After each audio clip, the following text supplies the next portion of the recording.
Non, mais la Mompreneur Life, on en parle? Je vois plein de formateurs qui ont comme argument de vente, hem: «Suivez ma formation, vous pourrez travailler de chez vous, vous pourrez vous occuper de vos enfants en même temps». Mais attendez, c'est quoi ça? Soit on vit pas dans le même monde, soit on n'a pas eu du tout la même expérience, soit c'est des foutaises. Parce que franchement, être mompreneur, je trouve que ça n'a rien de cool, ça n'a rien de facile. Je vous explique. Comme vous le savez, je suis rédactrice web, donc c'est vrai que quand on a eu le projet, d'avoir un enfant, je me suis dit: «Bah, j'ai l'impression que travailler en ligne, c'est beaucoup plus simple, pour gérer la vie de famille.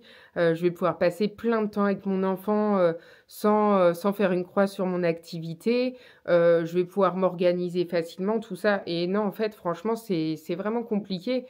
Moi, j'ai eu un bébé, RGO, donc un bébé qui a des reflux, qui ne peut pas être posé plus de 5 minutes, qui ne fait pas la sieste.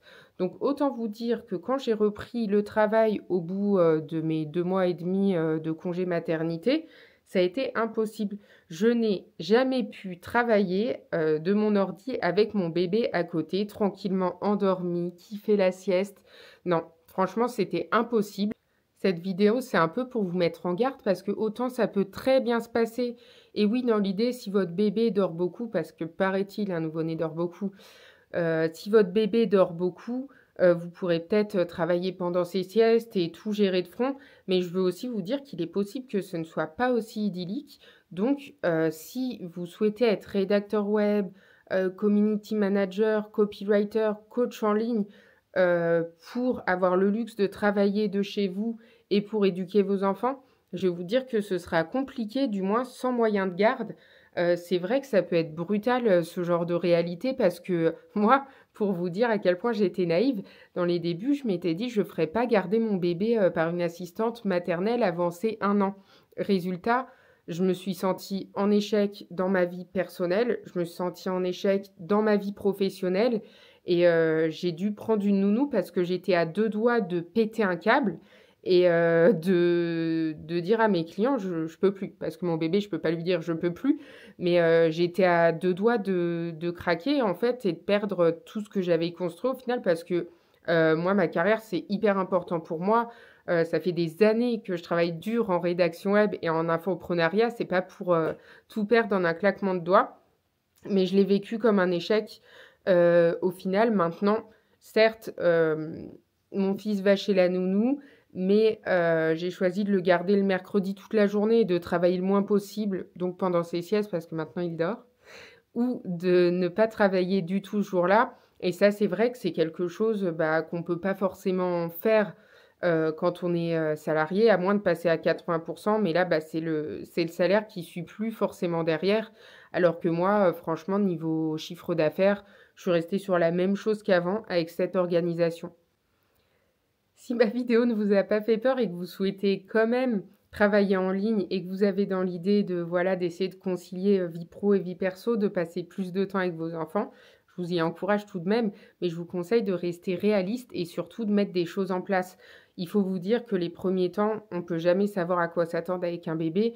Il va falloir que vous créiez une petite routine en vous adaptant au petit et il va falloir, trouver le moyen de délimiter des temps de travail et des temps avec votre enfant parce qu'au final, sinon, on est frustré de ne pas bien travailler, on est avec son enfant sans être avec son enfant. Voilà, et je pense qu'il faut vraiment séparer les choses, mettre tout ça dans des cases et voilà, qu'il y ait un temps et un endroit pour travailler et un temps et un endroit avec bébé, même si on travaille à la maison et que c'est pas évident. N'ayez pas peur de demander de l'aide à votre entourage, ne serait-ce que pour bosser, et sortir une heure, voilà, vous dire, je vais aller travailler, dans un café».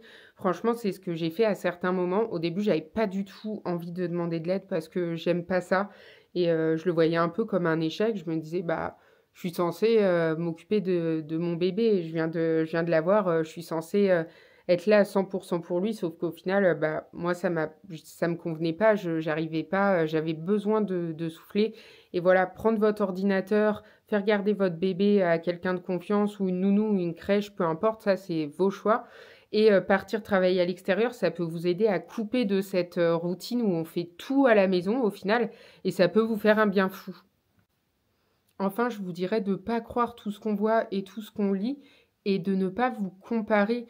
C'est pas parce que ça a été difficile pour moi que ça va automatiquement l'être pour vous. C'est pas parce que c'est magnifique et que ça se passe super facilement pour certains que ça doit être pareil pour vous et qu'il faut culpabiliser si ça se passe pas pareil.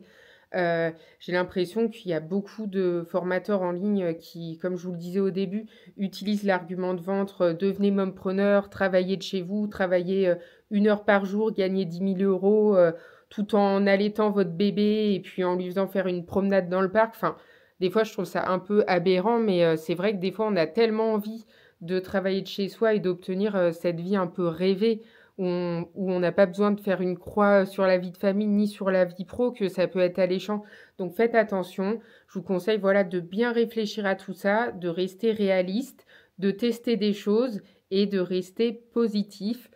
Finalement, voilà, les premiers mois, je trouve ça très difficile, de trouver cet équilibre qui est un peu précaire, un peu fragile au final parce que rien n'est gravé, dans le marbre. Mais je croise les doigts. Moi, de mon côté, j'ai trouvé, l'équilibre entre la nounou et bébé qui fait des siestes, régulièrement et j'arrive, enfin à tout gérer et j'ai plus, ce sentiment, d'échec, honteux de me dire, «J'arrive, ni à l'un ni à l'autre» et franchement ça, c'est vraiment du bonheur. Donc si vous voulez devenir mompreneur, réfléchissez bien et surtout restez positive, ça va bien se passer les filles.